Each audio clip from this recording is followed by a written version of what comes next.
यहाँ पे पहलगाम हमले का विरोध कर रहे हैं। क्या नाम है? देख के ऐसा लग रहा है कि आप पाकिस्तान के प्रधानमंत्री नवाज शरीफ बने हुए हैं। फकीर आजम पाकिस्तान, आतंकिस्तान।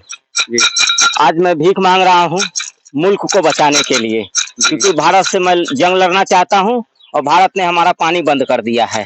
भीख मांग के अपने आवाम को बचाऊंगा इन अल्लाह ताला, और जंग लड़ेंगे। हम भारत ने हमारा पाकिस्तान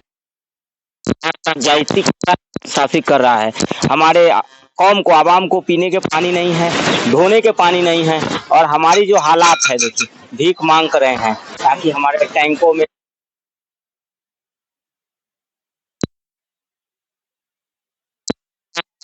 पंचर है। और भीख मांग रहा हूँ इसलिए ताकि हमारे जो सैनिक है उनके पास सलवार तो है लेकिन सलवार में नारे नहीं है। तो सैनिक हमारे भारत से जंग कैसे लड़ेंगे? हमारी हालत बहुत नाजुक है। मैं अमेरिका गया कर्ज मांगने, अमेरिका ने मुझे दुत्कार कर, लतिया कर, गाली देकर भगाया है। सारे देश मैं घूम गया हूँ, कहीं से मुझे कोई मदद नहीं मिल रहा है, और भारत हमारे ऊपर लड़ाई करने वाला है, हमारे से जंग छिड़ गई है।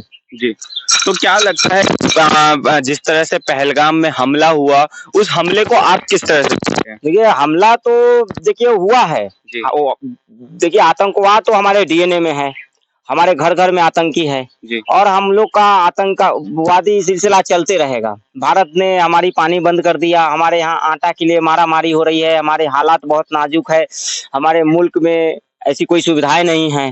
तो अब हमारे सेना, देखिए हमारा जो सरकार है वो सेना के हाथ में है, और सेना के जो हमारे कमांडर हैं, आला अधिकारी है, वो तमाम लोग आतंकवाद को बढ़ावा दे रहे हैं। मेरी तो इसमें कोई गलती नहीं है, लेकिन मैं मोदी जी से माफी मांगता हूँ कि मुझे माफ कर दीजिए। मैं अपने बीवी बच्चों को पहले अमेरिका भेजूंगा ताकि मैं बच सकूं, मेरे बीवी बच्चे बच सके, और मैं अपने पाकिस्तानी कौम जो है, आवाम है, उसके लिए भीख मांग रहा हूँ कि मुझे भीख दे दो, जंग लड़ना है। और भारत के पास तो बहुत सारे हथियार है, राफेल है, ये सब है, लेकिन हमारे पास जंग लड़ने के लिए हमारी बंदूकें हैं लेकिन गोलियां नहीं हैं, हमारे टायरे पंचर पड़े हैं, टैंक खराब हो गया है। तो मैं भीख मांग रहा हूँ सभी लोगों से कि भीख दीजिए, हमें पाकिस्तान को बचाना है। आवाम को पानी नहीं है, हम लोग नहा पीने के लिए तो छोड़िए, धोने के लिए भी पानी नहीं बचा है, पिछवाड़ा धोने के लिए हमारे पास पानी नहीं है। ऐसी हालात में भारत से हम जंग कैसे लड़ेंगे? लेकिन इंशाअल्लाह आतंकवाद हम छोड़ेंगे नहीं।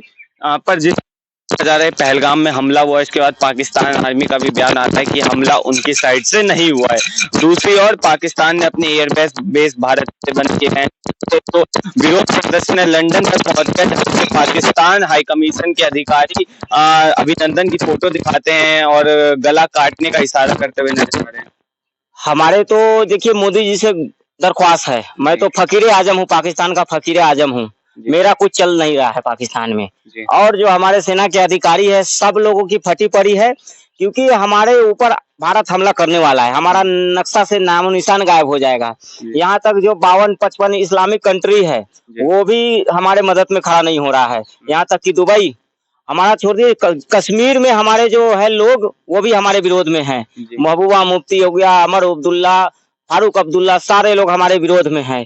हिंदुस्तान में जितने भी विपक्षी दल है सब मोदी जी के साथ खड़े हो गए हैं। अब यहाँ तक मेरी कोई मदद करने के लिए तैयार नहीं है। कांग्रेस पार्टी, ओवैसी भी हमारे खिलाफ हो गए हैं कि पाकिस्तान को करारा जवाब देना है। इस हालात में हमने सोचा था कि भारत में हमारे जितने भी विपक्ष है वो इस्लाम के नाम पे हमें मदद करेंगे, लेकिन इस्लाम के नाम पर तो कोई और मदद नहीं कर रहा है, कह रहा है हमने गलत किया है, हमने आतंकी भेजे वहां पे, हमने हमला करवाए, और एक दफा नहीं कई दफा हमने ये काराना हमला किया है। हमने 26/11 में भी आतंकी भेजे, उस समय हमें भारत में बहुत सपोर्ट मिला था, समर्थन। जेएनयू में हमारे लिए नारे लगाए गए थे, एक अफजल हम दरमिंदा है, कातिल जिंदा, लेकिन आज भारत में हमारे समर्थन में कोई खड़ा नहीं है। मोदी जी से हमें बहुत डर लग रहा है कि मोदी जी अब हमें छोड़ेंगे नहीं, इसलिए मैं भीख मांग आवाम को बचाने की कोशिश कर रहा हूँ। और यहाँ पे तमाम जो वो सब हम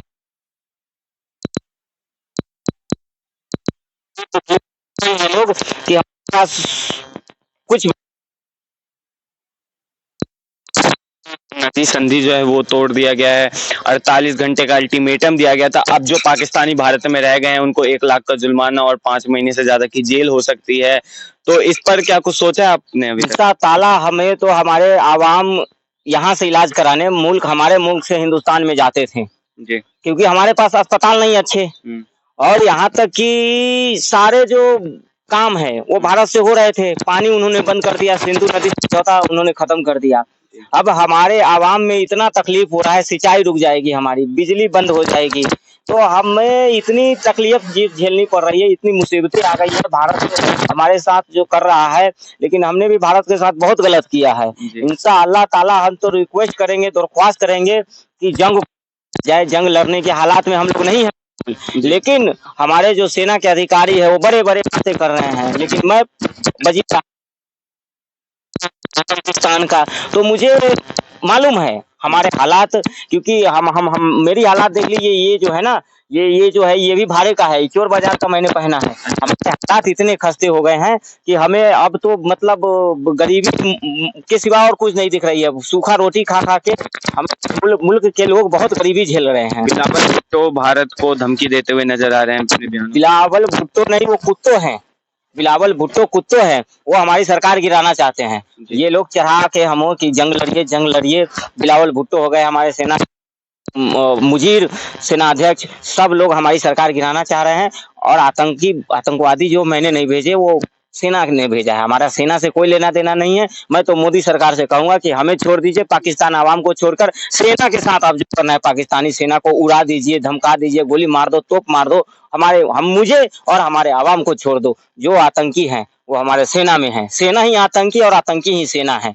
जी जी। तो क्या लगता है कि इसके बाद जो आप लगातार मतलब ऐसे जो हमले होते रहे हैं भारत पे, हर बार पाकिस्तान मुंह मोड़ लेता है इन हमलों से, कहता है कि पाकिस्तान ने नहीं करवाया ऐसे हमले, और पहलगाम में जिस बार हमला हुआ है उसको कहीं ना कहीं हिंदू मुसलमान के नजर से भी देखा जा रहा है। क्या लगता है आपको, क्या आप इस नजरिए से देखते हैं इस हमले को? ये जो हमला हुआ है, हमला पहले मैंने कहा मेरा हाथ नहीं, इसमें सेना का हाथ है, पाकिस्तान के सेना का। अब जो आतंकी गए वहां धर्म पूछा, उन्होंने इसलिए धर्म पूछा ताकि हम लोग चाह रहे थे भारत में हिंदू मुसलमान की राजनीति देने का।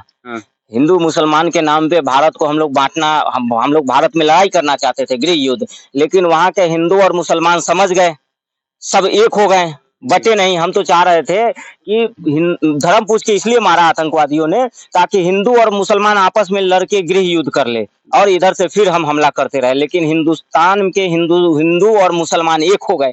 यहाँ तक कि कश्मीर के मुसलमान हिंदुओं के लिए आगे आ गए, उन्होंने कश्मीर बंद किया का ऐलान कर दिया, हमारे खिलाफ हो गए, हमारे कश्मीरी कौम हमारे खिलाफ हो गए। तो हम ये देखना चाह रहे हैं कि पूरे तरीके से सब एक हो गए हैं। अब हमारी दाल गल नहीं रही है, तो बहुत हम लोग डरे हुए हैं कि मोदी जी आज भी बैठक ले रहे हैं, कल भी बैठक लिए, बड़ी बड़ी बैठकें कर रहे हैं। आज फ्रांस से मोदी जी कईयों हजार के आर्म्स खरीद रहे हैं। तो मुझे ये यकीनन है कि अब पाकिस्तान का नामो निशान खत्म होने वाला है, कोई नहीं बचाएगा। यहाँ तक कि अमेरिका भी साथ नहीं दे रहा, अमेरिका, रसिया, चाइना भी साथ, चाइना थोड़ा बहुत साथ दे रहा है, लेकिन वो भी डरा हुआ है। इंशाअल्लाह ताला हम तो दरख्वास्त करेंगे कि मोदी जी हमारी हालात बहुत ठीक नहीं है, हमें माफ करे, जंग नहीं करे। हमारे जितने आप 28 मरे हैं, आप मेरे 2800 मार के चले जाइए, हम कुछ नहीं करेंगे, लेकिन हमें और हमारे मुल्क को छोड़कर सेना को उड़ा दिया आप। जी। आपका वैसे असली नाम क्या है? रतन रंजन। जी। तो